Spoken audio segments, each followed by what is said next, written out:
Hello hello. आम्ही खूप सुंदर ठिकाणी जात आहे.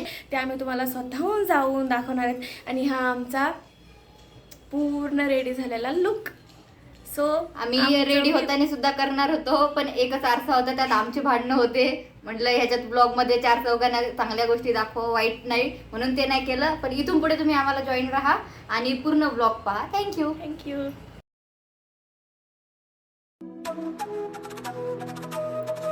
आज आपण दर्शन घेणार आहोत पुण्यातील पवित्र आणि भक्तांच्या श्रद्धेचे केंद्र असलेले चारभुजा मंदिराचे.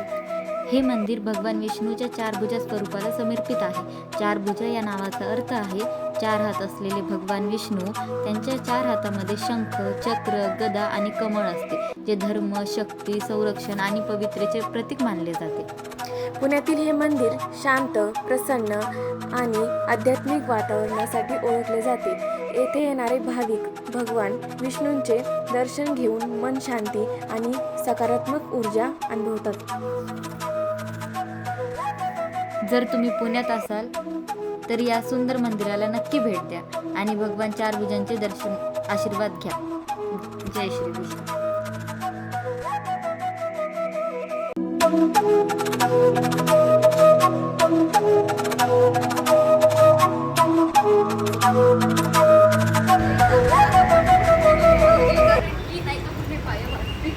हॅलो गाईज, आता पूर्ण मंदिर तुम्ही पाहिलेलं आहे. आम्ही काय बोललो ते तुम्हाला कळालंच असेल. या मंदिरात तुम्हाला नवीन नवीन गोष्टी पण दिसल्या असतील. हे मंदिर खूप जणांनी बघितलेलं आहे, बट काही गोष्टी आम्ही पण तुम्हाला सांगितलेल्या आहेत आणि तुम्ही पण आम्हाला कमेंट सेक्शनमध्ये सांगू शकता.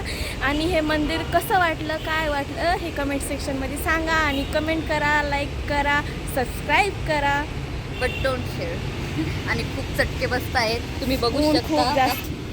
खूप लिमिटच्या वर ऊन आहे. पाऊस येईल, आम्ही त्याची वाट बघू नये. आणि जेव्हा पाऊस आला ना तर अशी मजा येणार आहे. आमच्या तुम्ही बघतच राहा. तुम्हाला नवीन नवीन गोष्टी आमच्या समोर येतीलच. नवीन आता आमचा हा लुक होता.